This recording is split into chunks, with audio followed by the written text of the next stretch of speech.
Matters is probably the best song in this whole It ain't no probably. It's the best record that's released in this entire beef. Okay, even if you say that. It's really smashing on you. Okay. Right. Good Kid, Mad City van, I hit the latch and let the door slide. Lobbies and gentlegrams, in a world where podcasters become glazing reactors, praising the rappers litigating the factors of rap battlers, Maul, the Minnie Mouse of the Maple Leaf manufactured mob boss, is mortified over his husband's court loss. Meanwhile, chaos is emerging where OVO Maul initially started podcasting. The Joe Budden podcast is clashing eternally and with the masses. TDE and Doechii are Joe's latest targets. So enough about me barring you to death. Let's get this started. But regardless of whatever side you are on, go ahead and choke and slurp on the like and subscribe buttons like a bong. I study Rapaholics for a living. Now, lobbies and gentlegrams, the evolution of both OVO Maul and DJ Big Mac Snacka Diddler are absolutely insane, alright? In yesterday's video, we covered how when Akademiks himself was on a show with Joe, Everyday Struggle in 2017, his opinion when actually faced with a debate with someone else staring right at him from the opposite end of the room was a lot different than it is today when he's in his mother's basement, slurping the Henny bottle with no one to check him for his outlandish takes. So back in the day, Snacka Diddler was saying things like Drake has no unilateral classic albums. I don't think he'll be considered classic. I'm not considering that Drake has any unilateral classics that would be seen by the culture. Hey, Akademiks, I care about you. And on the opposite end, he was saying every album Kendrick put out was a classic album. I think all these are classic. Like the it's just his shit is amazing. Yeah. Like, wait, what's again, the three you count? To Pimp a Butterfly As a classic album? Yeah, actually, I think the rapping on To Pimp a Butterfly is better than Good Kid, Mad City. The songs on Good Kid, Mad City, and some of the concepts that he kind of get into, and also it's a first look on a big scale, so like we see it differently. But if we just going by rapping, I think some of his best rapping in his career, like if we're just talking about the three albums, was on To Pimp a Butterfly, and that's why I think it's not that easily digestible. He was really rapping, trying to explain some. And nowadays, you fast forward 7-ish years, and I don't know if Drake is paying him. I don't know if Snacka Diddler's just trying to be at the top of the meat-riding militia, but he's saying that Drake's upcoming album, Iceman, is going to be a classic. And if you've heard any songs that Drake has previewed from it, you would know it sounds far from that. And he's also going on to say, even though 7 years ago he said Drake had no classics, today in 2025 he's saying Drake has 8 classic albums. Huh? But we're actually going to cut Snacka Diddler a lot of grace in this video, because if there is one goofy glazing gobbler of the gram that's grander than the henny hogging hippopotamus, it's none other than OVO Maul. Just like Akademiks, Maul early in his podcasting commentary career got his biggest look by standing right next to Joe Budden, but Snacka Diddler and Maul actually don't get along. That's kind of a rabbit hole for a different video. Are they beefing over who can show Drake the most delusional glaze? I'm not sure. But Akademiks compared to Maul seems like a logical, rational, objective scholar when you align both their takes side by side. I mean, nothing is more evident of that than both their reactions to Drake losing his lawsuit against UMG. Snacka Diddler did have a disgusting take and thought that Drake should actually have sued Kendrick instead of UMG, but he did admit that overall, the precedent was that this would be free speech, right? Kendrick was just spewing his opinion and not like us. It was an actual fact, and that given the history of rap battles, this shouldn't be used in court. This was always a weak ass lawsuit from the get-go. I like Drake. This was a weak lawsuit. It's a weak lawsuit in the fact that, again, if you listen to diss music, I don't like that there was a false allegation put against my guy. It was false. But such is the case with hip-hop. People say really nasty things about each other. So the idea of suing the publisher, and I kind of look at it like in a media sense, you're suing the publisher of said material. I thought he should have sued Kendrick Lamar. What do I think about the decision? There's a lot of precedents. If they allowed, or they said Drake's legal battle is all the way fine, and this even goes to a trial, what ends up happening is everybody's going to get sued because you have now opened Pandora's box. So I believe the judge didn't want to open Pandora's box and basically said to Drake, this was this person's opinion more than it was a representation of the facts. But Mal, on the other hand, Mal had a little bit of a different opinion. And his sidekick, Rory, too. So before this lawsuit got tossed in the trash, Mal was really insane to think that Drake would not only win it, but he would win $2 billion from UMG. Now, I broke down why this is absolutely ridiculous. If you guys think Drake himself has earned more than $2 billion in his entire career from UMG, then you also probably believe DJ Big Mac's Akademiks eat salads every day. That's just not how the music industry works, and it's not how the courtrooms work either. Now, I'm not a lawyer, but the amount of damages that you and your brand and your reputation would have had to have suffered to receive a $2 billion payout from your record label, especially when your record label probably hasn't even paid you out $2 billion throughout your entire career. The logic makes no sense, but this is really how Mal was thinking. I think Drake is going to ask for something that no artist has ever asked for or received. And it's going to be very interesting to see if he receives that. As far as money? As far as compensation for damages. On the lawsuit side? Absolutely. We talking upwards of $2 billion. $2 billion? Absolutely. At that point, public perception. At that point, I don't give a fuck what Black Twitter is talking about. I don't care what the barbershops are talking about. Yep. If I just sue Universal for $2 billion in my masters and I won. No, of course this didn't happen. Of course Drake did not get $2 billion from the record label. In fact, he lost the lawsuit. He will be getting nothing from the label and probably has to reshape the entire narrative and themes of his Iceman album, since it was supposed to be this big red button that exposed the industry, right? But that's a story for a different video. We're going to be focusing more on Mal's reaction now that this lawsuit was dismissed, but more importantly, the evolution of not just DJ Akademiks, who went from saying that Kendrick had all the classics, Drake had none, to now saying Drake has 8 classics. Nah, that's peanuts to an elephant compared to the evolution of Meat Muncher Mal. I study Meat Muncher Mal for a living. And we gotta break that down, but we also got his sidekick, Rory, of the Rory and Mal show. And I like Rory. I think he comes with more balanced takes than Mal, but again, when you're listening to Mal speak on Drake, anyone else's opinion is peanuts to an elephant. But Rory asked some interesting questions when this lawsuit was going down. See, of course, Drake was not just suing for defamation, he was suing for UMG conducting illegal business practices over Not Like Us.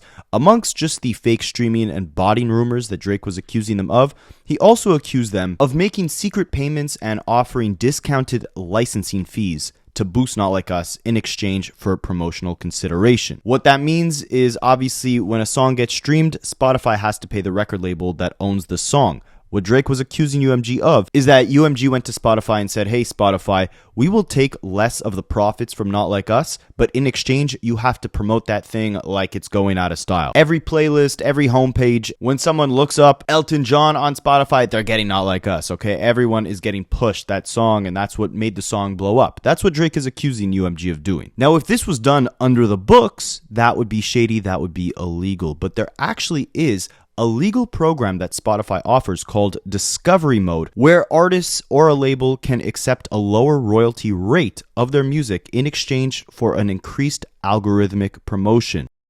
AKA, they push your song more in the algorithm if you take less money of the profits that song makes. This is a legal practice that Spotify offers. I'm not saying Kendrick or UMG did that. However, Drake in his lawsuit obviously came unprepared because the accusation he made, there is a very legal way to actually do this with Spotify. But Rory had made this statement, and I could be wrong. I didn't see this in the lawsuit, and I'm not going to go back and dig it up because that lawsuit is thrown in the trash. But he claims that in the lawsuit, it says that UMG lowered their licensing rate for Not Like Us by 30%. Spicy. Now, it's shady because, of course, UMG owns a stake in Spotify. To put it in simple terms, and I could be wrong, it's like, let's say you owned a bakery and I was the one who sold you, like, the ingredients that you used for the stuff you served in your bakery, but I also owned a stake of ownership in your bakery. So what I did was I sold you my ingredients at, like, a very big discount, but you mainly pushed the food that involved my ingredients instead of any other ingredient seller. So basically, I'm undercutting my price, but I own part of your business, so that money is still coming back to me, and I'm just undercutting the competition and colluding with you. I want to clarify again, Drake had no source in his lawsuit that explicitly stated UMG did this, right? It was all off information and belief. Rumors, essentially. But Rory was very curious about this part in the lawsuit and questioned, how the entire industry operates if certain artists are allowed to be picked as the favorite, and as a result, UMG, who owns part of Spotify but also owns the artist's music, is allowed to pick and choose which artists they want to discount the music of in exchange for extra promotion. Again, if me and you are both selling ingredients to a bakery, but I own part of that bakery, and I'm saying, hey, I'm going to serve you my ingredients super cheap, but F that other guy, you're only going to serve my ingredients, you're going to push those out way more than you push the other guy's stuff. This is what Rory was kind of questioning about the entire music industry, right? And again, Kendrick Lamar is at the center of all of these accusations because it's his song. I have no dog in this fight. I like Kendrick's music, I like Drake's music. I also think both of them have used bots via UMG, whether they knew it or not. What stood out to me in that paperwork was the accusation that UMG lowered their licensing rate by 30% for Not Like Us. Just a quick history lesson. How we even got to the value of what a stream is was based off Spotify and the three majors negotiating on what that value would be. What makes it even crazier is all three majors have actual stock and ownership within Spotify. That would be illegal in any other business in the world, but it's the music industry, so anything can fly.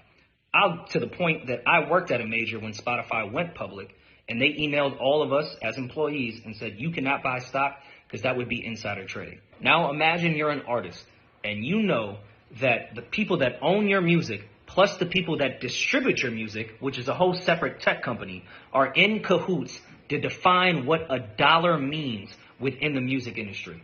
And then you later find out that for one artist and one song, they devalued that dollar. You wouldn't have an issue with it? And Rory's not coming at this from, these are the facts, right? This is just something he read in the lawsuit, but he's approaching it or discussing it like he's this insider within the industry that's seen very blatant illegal manipulation going on. But now that the lawsuit's been thrown out, Rory has a little bit of a different tune, all right? He admits that he's completely lost on this entire thing. So, in my opinion, it's just a little problematic when one day you're kind of questioning the entire mechanics of the industry, not necessarily implying, but coming to the conclusion that Kendrick and UMG could have been colluding with Spotify based off what Drake was saying in this lawsuit. And then you come back when the case is thrown out and you admit that you didn't even know that this whole thing was about defamation.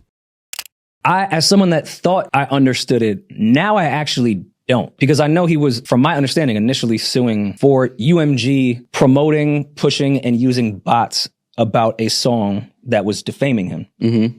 Then the result was, all right, the case is dismissed because there's no defamation. I didn't even think he was suing for that.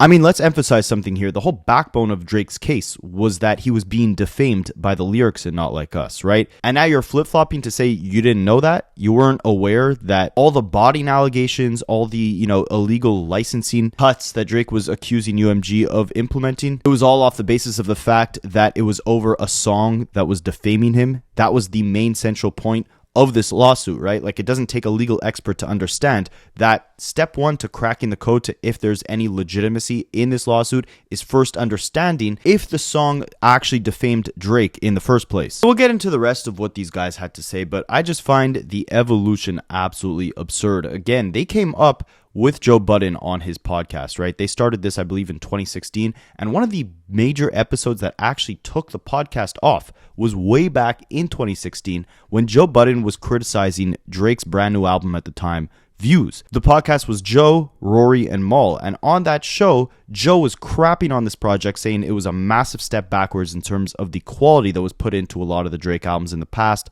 Nothing was the same, Take Care, etc. And this is what prompted Drake to sneak diss Joe Budden, where we then saw Joe Budden unleash 4 diss records on Drake's head top.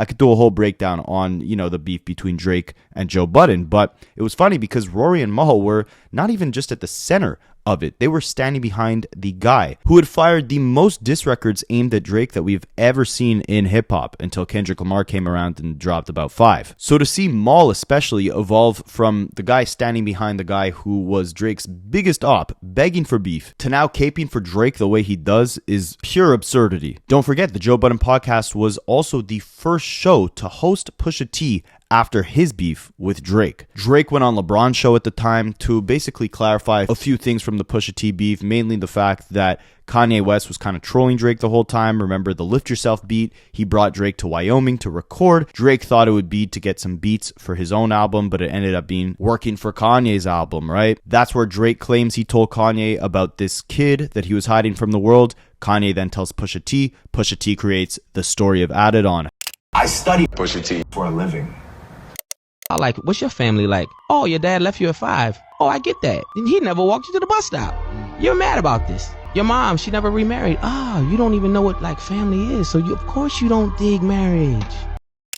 However, Pusha T ended up going on the Joe Budden podcast just a couple weeks later and clarified that he had actually heard these rumors, these child rumors, from 40, Drake's right-hand producer, who was pillow talking with this girl, and then the girl ends up telling someone who knows Pusha T. Again, this whole time, the platform that is hosting Pusha T to spread this narrative is the Joe Budden podcast with Rory and Mal. So to see where they came from, the legendary podcast that they built with Joe Budden, the crazy moments that they had, and the credibility that they were building when they all separated, things took a pretty sad turn. Mal himself has admitted that him and Drake only actually became friends in 2022, and I don't watch their podcast enough to pinpoint if that's when the glazing went through the roof, but it's been very prevalent, especially during and after his beef with Kendrick Lamar. Forget Akademiks again. Mal was the biggest cheerleader for La Brianna throughout all the horrible moves Drake was making, and to see Mal do these mental gymnastics when he's questioned about the clown show that is La Brianna after this beef, it really just shows more than anything, like, at this point in time, he values his friendship, his buddy-buddiness with Drake over his actual credibility, his actual integrity within the podcasting space, because when you think Mal right now, you don't think about his show,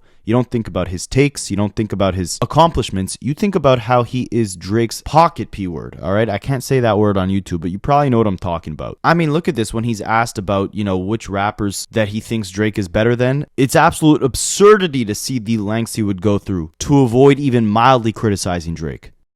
Do you think Lupe is a better rapper than Drake? Rapper? No. Do you think Royce is a better rapper than Drake? No. Who do you think is a better rapper than Drake? Hov? What about Kendrick? Nope. DMX? Nope. Is Black Thought a better rapper than Aubrey Graham? Nope. I don't think none of you listen to Black Thought more than Drake.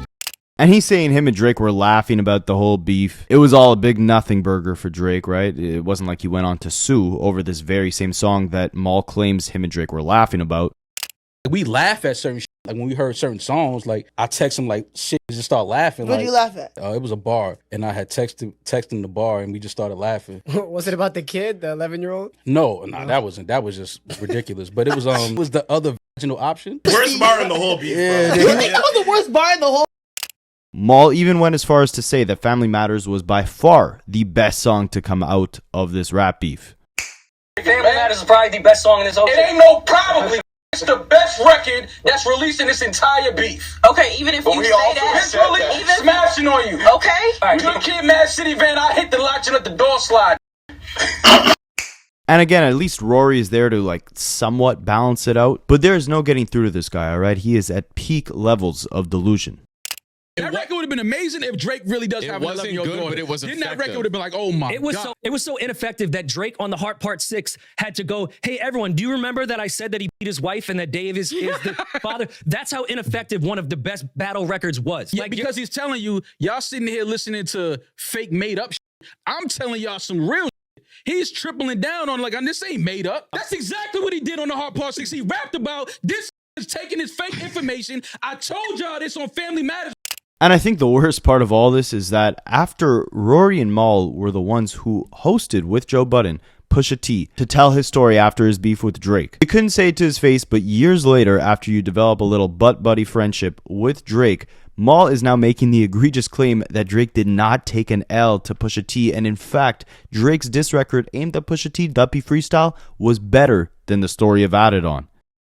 You said it was an L. We were having a healthy conversation. All in harmony, like that Drake took an L in the Pusha beef. Okay. Drake also said he took an L. Hold on, but why y'all don't talk about when I said like this, though? It's debatable. That meant it was debatable. You're on the internet. We asked you to explain the debatable, and then you I said Duppy was a better record. Is it not? Y'all was harmonizing that Drake took an L. I think, in my personal opinion, I think Duppy was a better record than anything Pusha designed.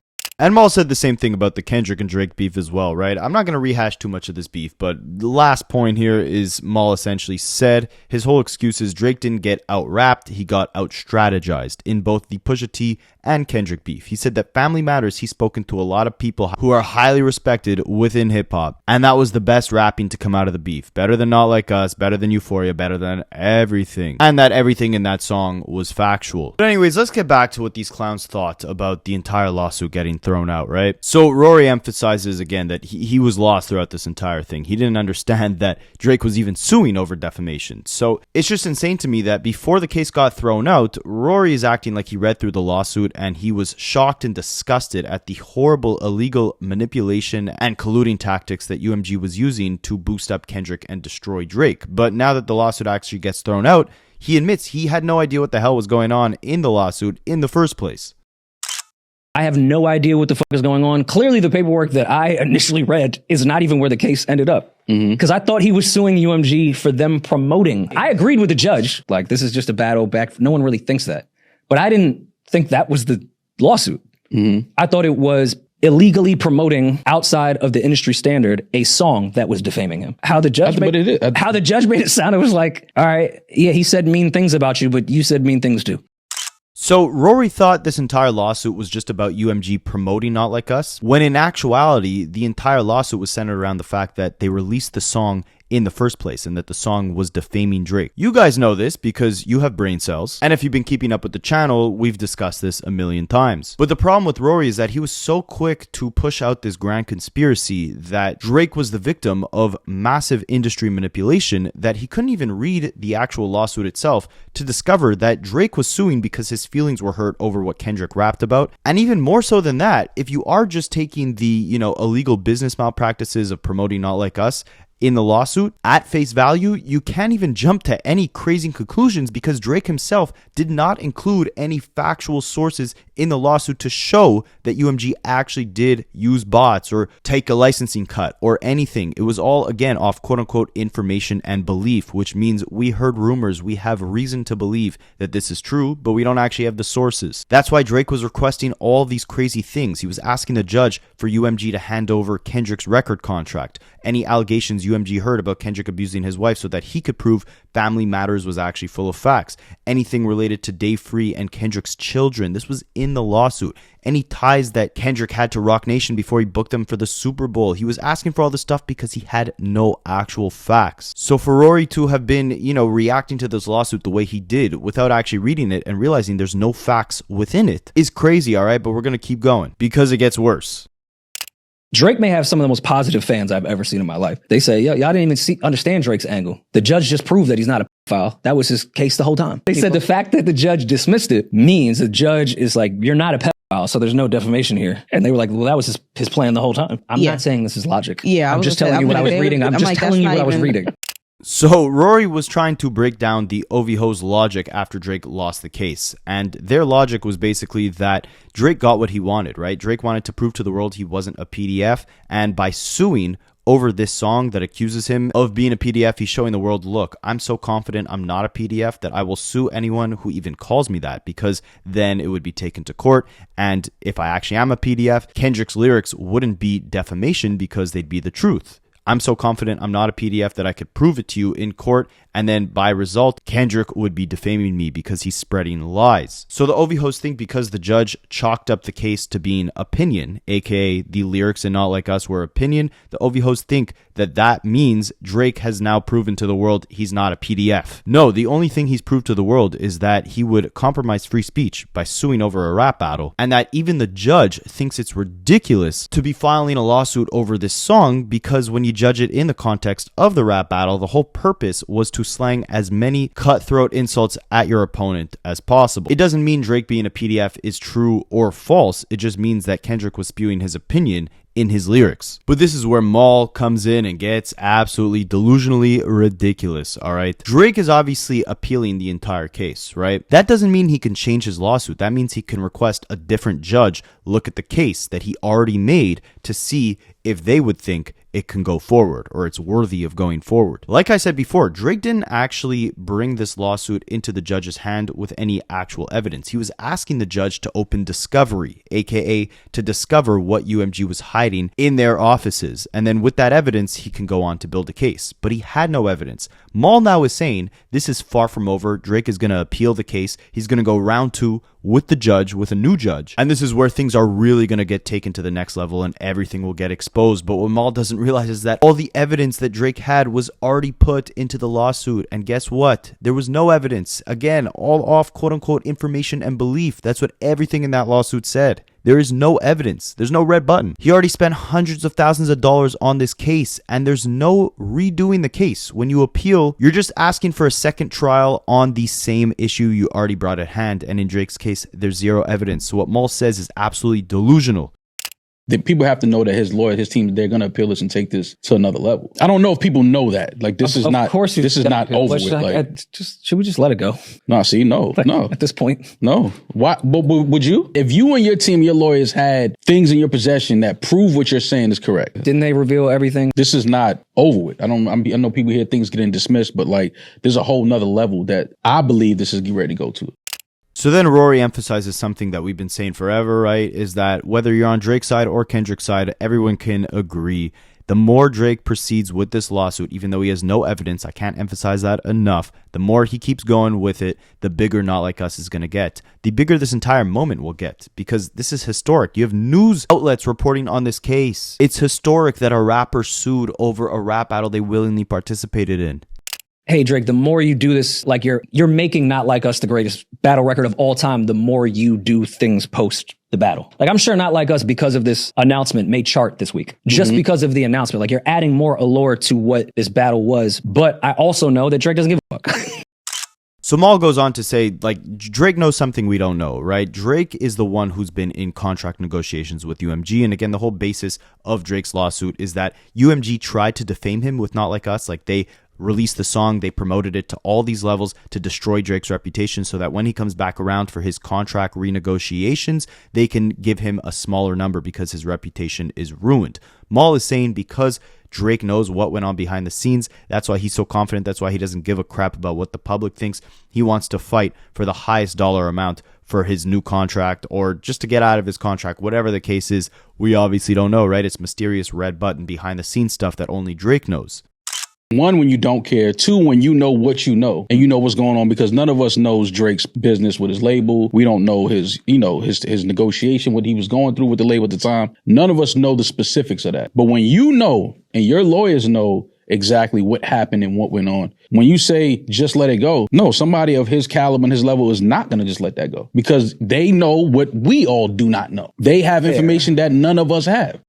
The problem with this is that two things. One, like I've mentioned 17 times in this video already, Drake already brought the lawsuit to the judge with all the evidence he had. He had no evidence. There was no evidence in the lawsuit. It was all just rumors and information and belief. Number two is the foundation of this lawsuit, the only way it can move forward is if a judge agrees that the lyrics in Not Like Us were defamation. To prove that it was defamation, you have to prove that the reasonable listener of that song would deduce Kendrick's lyrics as factual information and not just Kendrick's own opinion. And the judge in this case that dismissed the entire case said that when you look at this and you judge if this is really defamation or not, you have to look at the overall context of things, right? You have to look at the fact that this was a rap battle that Drake agreed to participate in, a rap battle that in one of Drake's diss songs, he asks Kendrick to talk about this exact rumor, and a rap battle where Drake also threw allegations aimed at Kendrick, along with Kendrick aiming allegations at Drake. When you look at all these factors,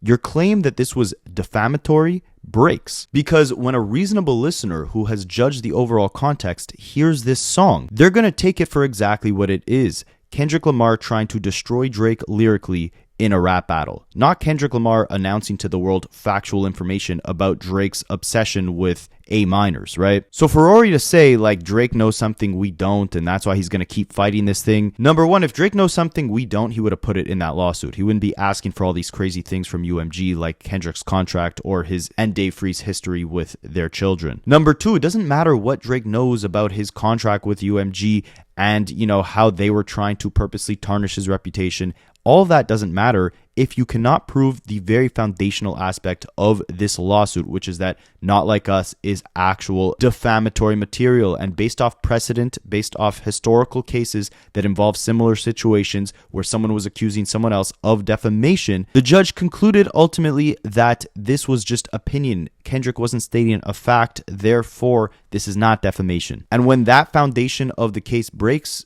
you can't move forward because the very thing you're accusing UMG of doing, defaming your name, is not true. So you can't open Pandora's box and see everything else behind the way they promoted Not Like Us, the way they were trying to destroy Drake's reputation to have the upper hand in their contract renegotiations. All of that falls flat when you can't prove the very core thing of this lawsuit. And at least Rory, he's bright enough to realize this, right? He asks this very same question that I've just been repeating. Good lawyers lose cases. I'm not saying that doesn't happen. Mm-hmm. If you have all this stuff that we don't know, why did you go with that approach of the defamation lane? And the judge was clearly like, nah. Is this Drake's lawyers making a grave mistake in this entire thing? Like even going in that approach of going the defamation route? Because clearly the judge was like, this is a rap battle. This is not a negotiation for your deal with Universal.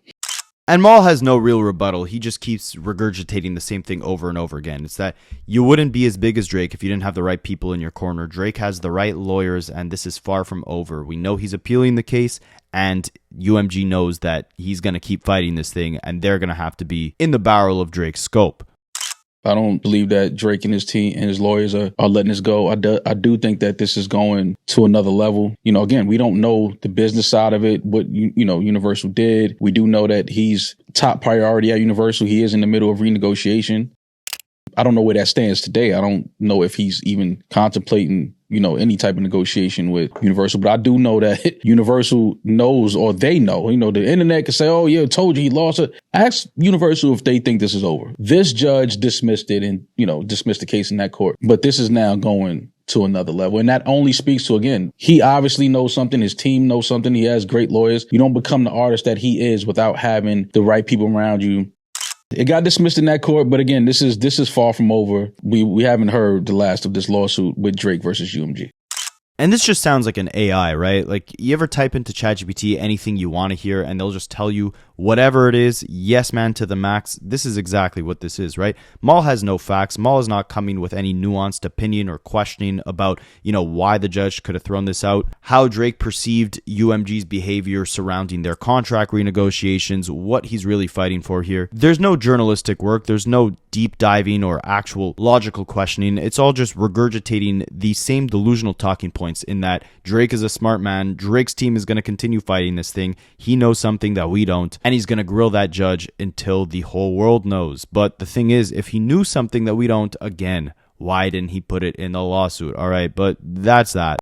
On the opposite end of the coin, someone who has built a much bigger flourishing podcast than Rory and Mal, ever since Rory and Mal left the podcast, is Joe Budden, right? Ever since they left, Joe Budden, I believe, is the highest, if not one of the highest earners on Patreon right now, doing, I think, like $1 million a month just off their Patreon exclusives. And I think it speaks volumes to the point that when you actually come in with some balanced takes, some intricate, higher level thinking, and not, devoting your entire brand to being a delusional glazer, you're going to get a lot farther with the audience because they're actually going to respect and want to listen to what you have to say. They're not just going to tune in every time Drake does something ridiculous to see how you'll defend it like they do with Mal. But Joe Budden, as much as I love his show, as much as I think he's a legend in this space, did have a little bit of a crazy thing to say about Doechii the other day, and it's kind of spiraled into a very ridiculous situation, and I just feel bad overall for Doechii after all the hard work that she's put in and the big moment that she had. It's kind of gotten soured by mainly the OV hoes who have been spreading this narrative because, again, it fits the whole body narrative that Drake was creating around Kendrick. Doechii has that similar association to TDE, so if they could pull the same body rumors on her as they have with Kendrick, then they're winning, right? It looks like the whole TDE camp, the whole West Coast, is just using bots and no one's actually listening to their music.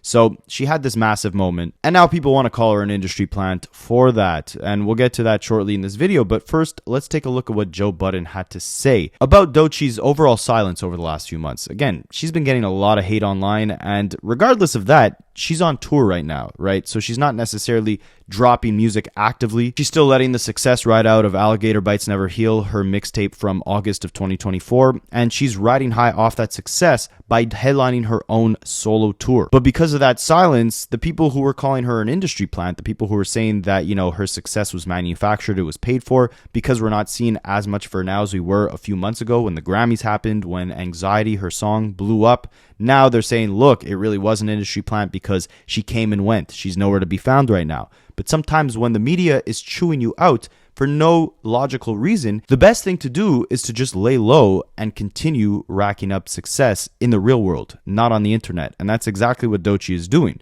But Joe Budden was confused by her silence. And Joe is essentially implying here, like, because she was everywhere, she was shoved down everyone's throats for a couple of months, no one had heard of her, and all of a sudden she wins a Grammy, and then her music is everywhere, and now she's nowhere to be found. She's an industry plant, right? That's pretty much what he's implying.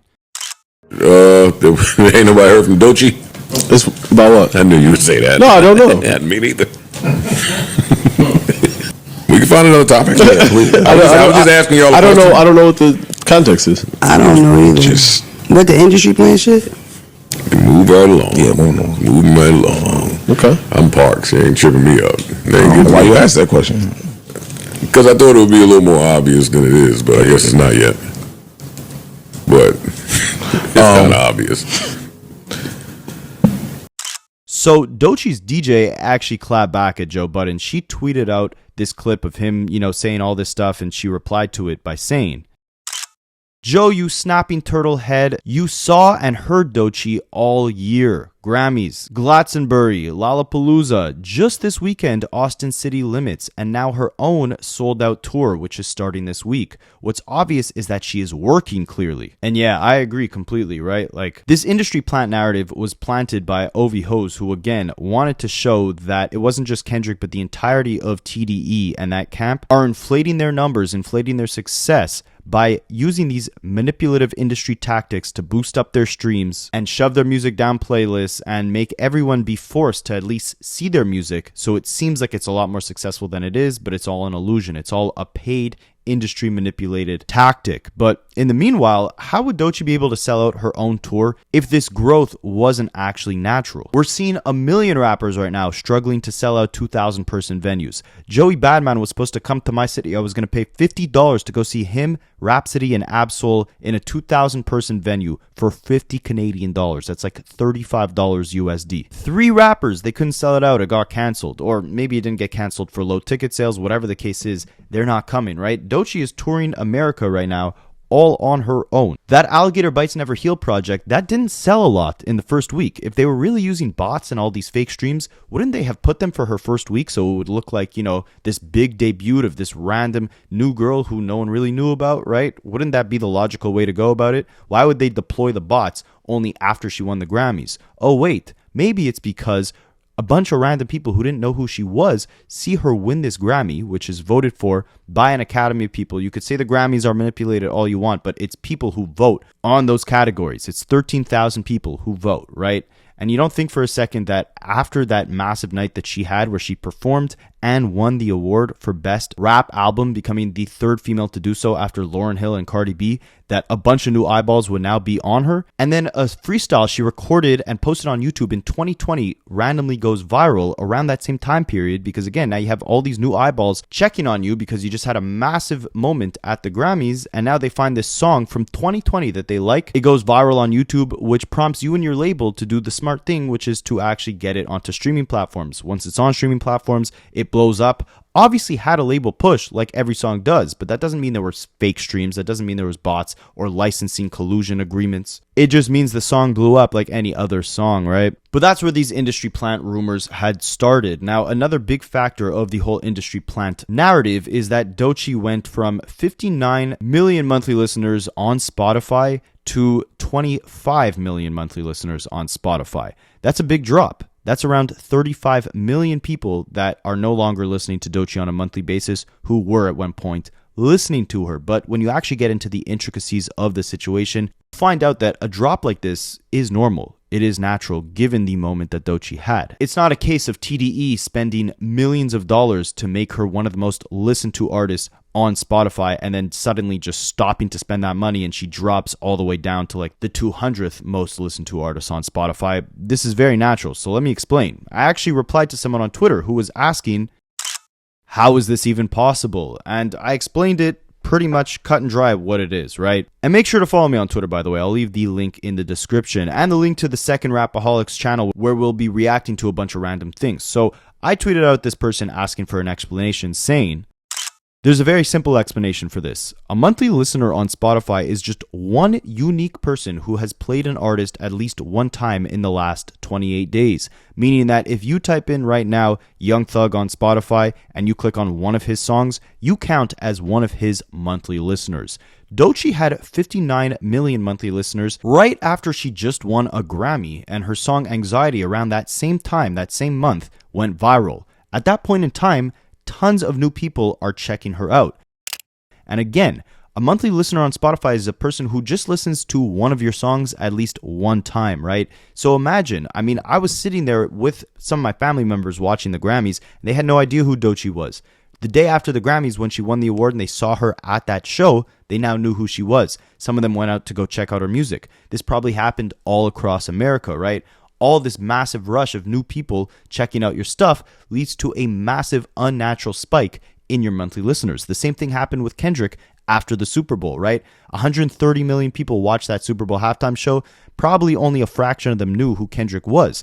Tons of them went to go check him out after the show to hear his music for the very first time. They count as a new monthly listener. It boosts their numbers up to unnatural levels. Now, I keep explaining.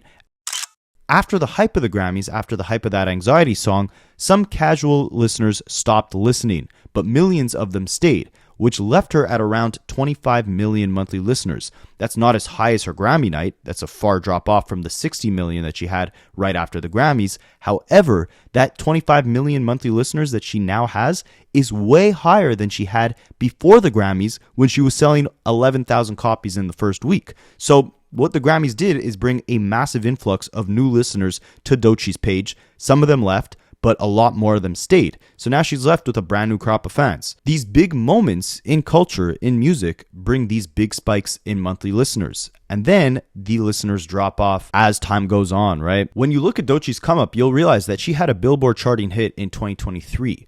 A year and a half before she released her breakout mixtape Alligator Bites Never Heal, 2 years before people were calling her an industry plant. She had her first viral TikTok song way back in 2020, 5 years ago. She's been signed to TDE for almost half a decade, if not longer. You don't think that they would have deployed the bots a little sooner to try and make back the investment that they already spent on her career if she really was an industry plant? Why wouldn't they have deployed the bots in 2021 or 2022 rather than 2024? If she was really an industry plant, how would she still have 25 million monthly listeners right now, right? Surely, if no one was actually listening to the music, it was all manufactured, that 25 million monthly listener would drop way down to where it was before the Grammys. If you're calling her an industry plant because you're an OV-ho and it fits your narrative to show that everyone surrounding Kendrick is botting their music, all I gotta say to you is Doechii's Alligator Bites Never Heal project outstreamed and continues on a daily basis to outstream the majority of Drake's individual albums. And if you're calling Doechii an industry plant because she was everywhere, shoved down everyone's throats, and now all of a sudden we don't hear or see from her,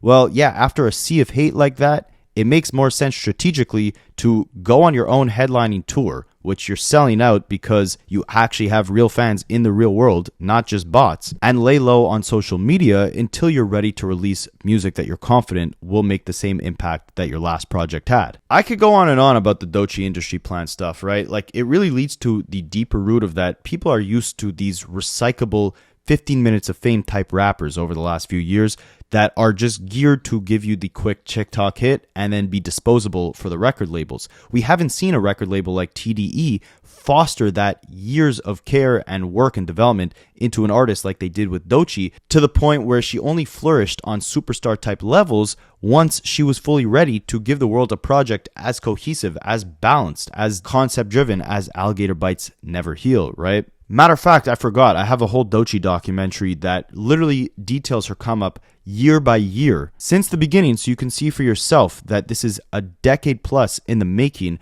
of building the artists and the moments that we now know Doechii to have had in 2025. So I'll leave that in the description as well. But this Joe Budden spiral kind of continues with the whole Doechii thing. So remember, Doechii's DJ had called Joe Budden out to say, hey, you are still seeing Doechii. She's everywhere. The Grammys and now her own headlining tour. So Joe Budden goes on to reply to Doechii's DJ, who was listing off, all the accomplishments Doechii has had. And Joe Budden said, it ain't going to be too many more of these, aka there's not going to be that many more accomplishments in the future because the budget has maxed out, right? Like there's no more budget for bots. No more bots, no more industry plant BS. Doechii will be here today, gone tomorrow. So Doechii's DJ replies saying, or what? You were trying to stir up the pot and I called your bull simply because what's obvious? You know what you're doing, hence the moving on to the next topic because it was silly even from you. Enjoy the rest of your day. And Joe replied saying, I'm just telling you something. Do with that what you will. Enjoy your day. So Joe's essentially trying to imply like the moment of Doechii is fizzling out. And after this tour, after all these massive moments, this will probably be the last time we really hear of her on this type of scale, right? He's trying to send out a warning, like, you better go get your artist and make sure she's in the booth doing what she needs to do, or else this will be her last time on this type of stage. And I think it's sad because Joe actually had Doechii on his podcast on the week that she released Alligator Bites Never Heal, when she was still relatively unknown, right? Like, that mixtape didn't pick up steam until months after it was released. But before that, she was on the podcast and Joe was asking her, when do you feel confident to release your full album? I love this mixtape. He was praising it. He was talking about the similarities between her and Kendrick Lamar, asking if a collaboration between the two is on the horizon. Doechii was saying, she wants to feel really confident in whatever record she presents to Kendrick, and that might take a while. They had a good conversation, and it showed that Joe had a lot of confidence in this young emerging artist with tons of talent and an amazing body of work that she had just released. And now he's kind of flip-flopping to fit his own narrative, right? Because he can't walk back the fact that on his podcast he was implying she was an industry plant and now things are looking quiet for her. So now he's going ahead telling her DJ, like, enjoy these moments because there won't be many more. It's pretty ridiculous, but Keem from TDE, another affiliate from TDE, and T-Rail, who have a podcast back on Fig, they're from the West Coast, obviously heavily connected to TDE, which signed Doechii, of course. They had some comments for Joe Budden, basically emphasizing like the very artist you're criticizing in Doechii is accomplishing massive things that you never were able to do throughout your entire career rapping. Niggas do get lost in the numbers, man. They let that shit fool you because Doechii just sold out her whole tour. Just dropped it yesterday for Joe. And prior to that, she been on a whole festival run for months. Like, if I'm not mistaken, right? Man, when I was at TSA, man, I remember when Joe was coming through that damn airport smelling like cigarettes in a 40 ounce, sleeping in a motherfucker, you know what I'm saying? Like, getting pat down and shit. Like, he ain't never even reached these levels in his career. To even know what the fuck is. That's what I was glad I take. That's so funny. You feel me? Like, he ain't even, God. So he was going regular to go to the shows? Is what you saying? Yeah, for sure. So everything was regular. Everything he did was regular. At his highest? He ain't had a big green room or nothing like that unless he on a guest or somebody else's show. I'm talking about. At his highest? Yeah. At his highest right now, he still wouldn't be able to do what she doing. Like right now. And anybody who know me know one of the biggest Joe fans. I'm just saying. And I also was at I know his frustrations. Yeah. That's an angry old artist. So, that's what some of the gripes is about with I can't wait to see what he need to do is be an industry plant to his son. Cause I seen that nigga begging Kai to get on the street. 3, 2, 1. My name is Trey Budden. This is Primo. He don't really talk much. This is my application in Streaming University. I think I should be on there because I'm fun, charismatic. I have good work ethic. He's my engineer, and we be making tunes. And we done tried this like 40 times. I'm wearing a tie, and I think that I should be on there because I bring good energy and vibes and all that good jive. So accept me.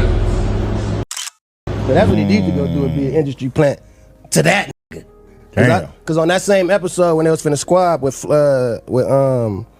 Mark and Flip, that nigga son was like, yo, daddy, help me, nigga. Get me on Kai shit. They were trying to do the nepotism shit. Get me on Kai shit. Yo, no, real shit. I swear to God. It didn't work out. But still, to that, to the point that he's changed his career over. So now, he's in the media where he has to give his takes, and he has to ask these questions. Talking about, he has to ask these questions though. Now Edwards, right now though, I'm just saying. I can understand if it was a valid question as opposed to just trying to make a clip. Like, where Nochi at? Yeah, nobody noticed. No, nigga, we haven't. I mean, that's part of the game. That is part of the game. Making the clips. This is me part of the game right now. I think too. he tried to lob it and nobody wanted to take it, so then it came off as cringy. Yeah, exactly. Because he tried to lob it. All it took was for somebody to respond. It would have been a good clip. Yeah, for sure. But nobody took the bait. Everybody was like, shit. So he looked thirsty. Yeah, because niggas don't be wanting to go down that road. Everybody still pick and choose what they want to. He know what he's doing. But I mean, that's part of the game. I think with the Doechii shit, like what we seeing right now, it's the what goes up must come down shit. Like media want to gas you up, and then once you get to that, they want to find little flaws to tear you down and pick at you and find what's wrong and not what's right. And that's what that come with being a celebrity. For sure. That does come with being a celebrity. I wonder why people though they let the numbers bother them, man. But yeah, all in all, I think it's interesting where the course of things are going, right? It feels like Joe Budden and Mal are very stubborn in their opinions, right? Like when they spew out a narrative, they can't walk it back because then it looks like they're folding. So Joe is insistent on pushing this whole Doechii thing. Meanwhile, Mal, for years now, has been on a historic run of refusing and dodging any opportunity he can to criticize any of the clown show that we've seen coming from Drake. And all in all, in my opinion, this just leads to a massive lack of credibility to the point where how can you expect people to value your opinions when you yourself can't think in a nuanced enough way to be able to discern right from wrong? Shout out to Joe Budden still. I think his podcast is amazing. I don't agree with this take. It's a very weird hill he's willing to die on, but who knows what the future holds. As always, let me know what you guys think, and I'll catch you in the next one.